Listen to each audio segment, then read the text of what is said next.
B ऊर्ध्वाधर, सी उद्गम बिंदु या डी समकोण। तो इसमें क्या आएगा? ए क्षैतिज अक्ष।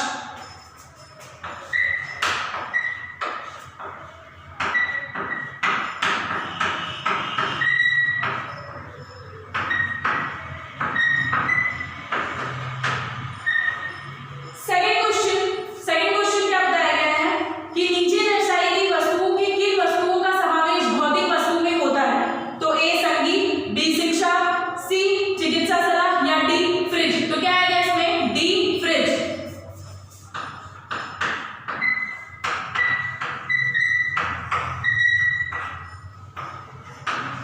थर्ड क्वेश्चन, तमाम प्राकृतिक संपत्ति अर्थात क्या? तो ए पूंजी, बी श्रम, सी जमीन या डी संपत्ति। तो क्या आएगा इसमें? सी जमीन।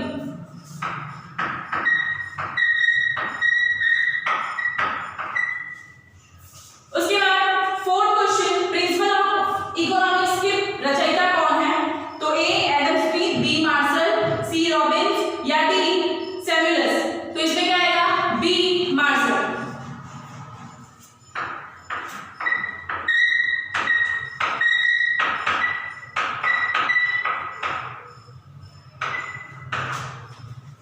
फिफ्थ क्वेश्चन, कीमत और मांग के बीच कैसा संबंध होता है? तो ए धन, बी व्यस्त, सी सप्रमाण या डी शून्य। तो क्या होगा? बी व्यस्त।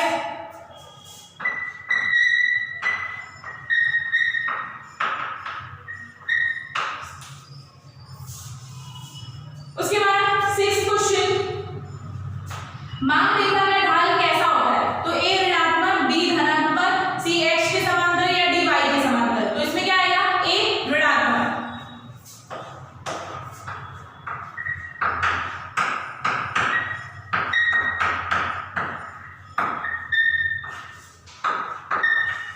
सेवेंथ क्वेश्चन, मांग का नियम किसने प्रतिपादित किया है? तो A Adam Smith, B Alfred Marshall, C Robbins या डी केन्स। तो इसमें क्या आएगा? B Alfred martial.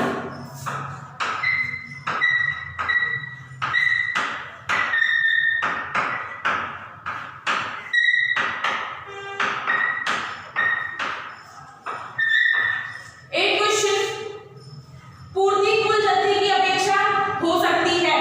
तो ए अधिक, बी कम, सी अधिक नहीं या डी नहीं मत। तो इसमें क्या होता है? ए अधिक।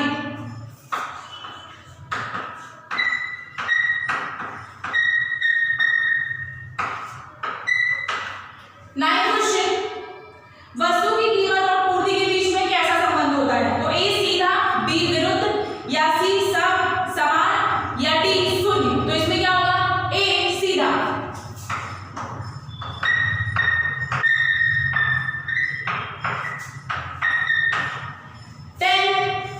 किसमें कमी हो तो लाभ का प्रमाण घटने से पूर्ति में कमी होती है? ए जत्था, बी पूर्ति, सी कीमत या डी मूल्य की सापेक्षता। तो इसमें क्या आएगा? सी कीमत।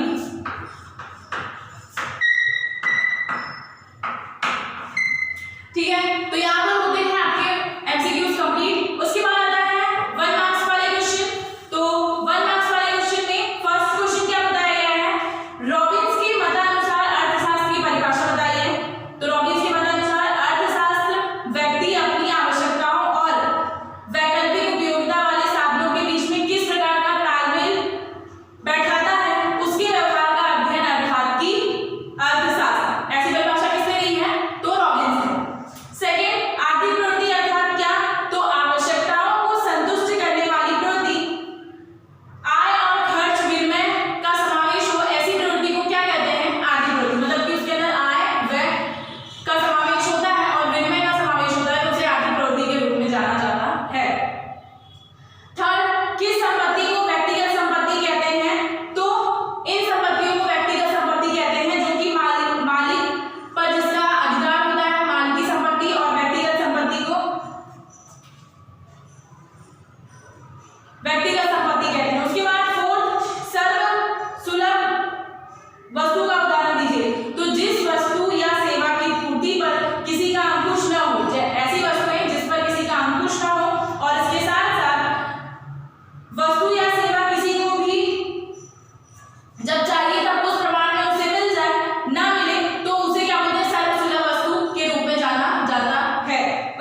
9 मांग में विस्तार और संकुचन कब संभव होता है? यदि अन्य परिबल स्थिर हो और वस्तु की कीमत घटे और वस्तु की मांग में बढ़ोतरी हो तो ऐसे में विस्तार होता है, और सेम इसका उल्टा कि वस्तु की कीमत बढ़े और वस्तु की मांग में गिरावट हो तो उसे क्या कहते हैं? संकुचन के रूप में जाना जाता है।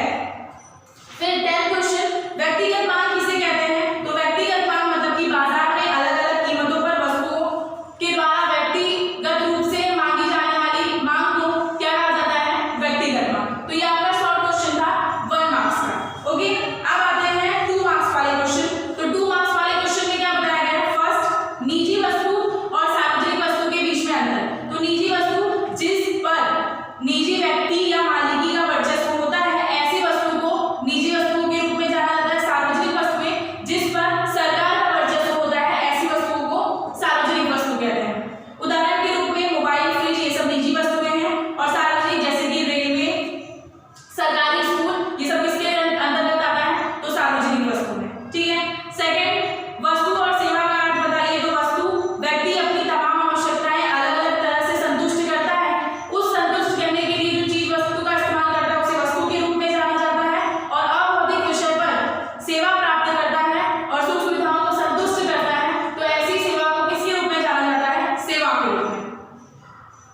ये क्या है, मांग।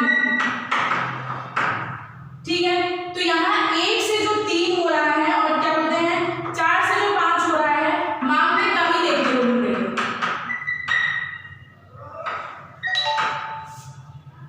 और इसमें क्या हो रहा है, वृद्धि हो रही है। आकृति के थ्रू मैं आपको समझाती हूँ। तो आकृति में कैसे बनेगा, फर्स्ट ऑफ ऑल तो आप कीमत लिख देंगे 1 2 3 4 5, कमी और वृद्धि मांग की। ठीक है, कीमत 1 2 3 4 5। ठीक है, तो हम तो क्या बोलते हैं 3 पे ही सारे देखेंगे। तो 3 में क्या हो रहा है, फर्स्ट ऑफ ऑल 1 2 3। ठीक है, तो इसमें कमी हो रही है और इसमें वृद्धि हो रही है। नाम दे दिया D2 D1 D3।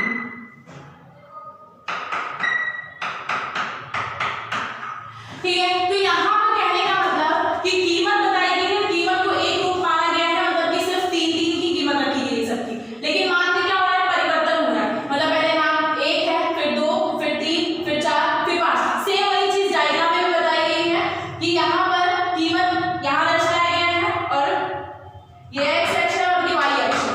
ठीक है, और इस तरीके से मांग में कमी और वृद्धि देखने को मिल रही है। तो यहाँ पर कीमत स्थिर रहने से अलग अलग प्रकार के मांग में वृद्धि देखने को मिलती है, जिसे कमी और वृद्धि के रूप में जाना जाता है। ठीक है, उसके बाद क्या आता है, पूर्ति रेखा का ढाल धनात्मक क्यों होता है।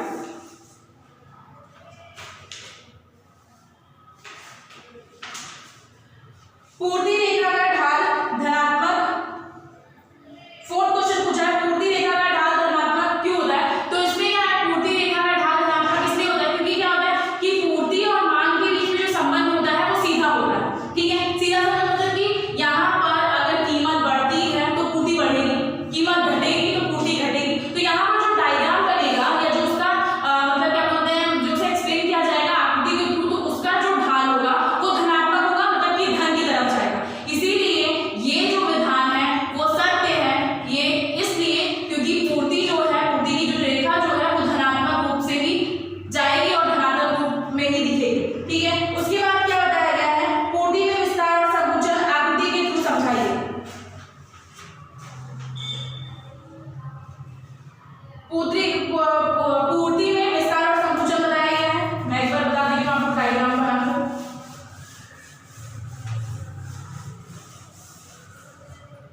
सबसे पहले तो कीमत लिख देते हैं वस्तु की।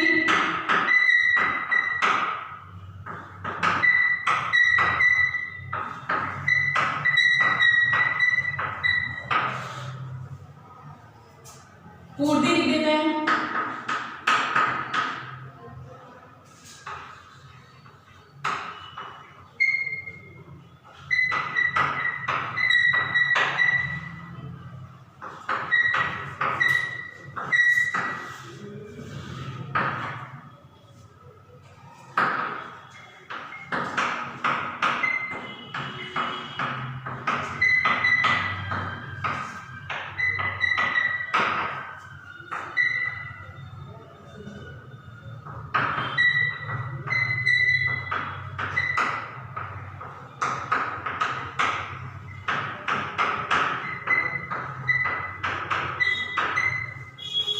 ठीक है, तो देखिए यहाँ पर क्या बताया गया है कि जब कीमत 50 है तो पूर्ति कितनी है 200।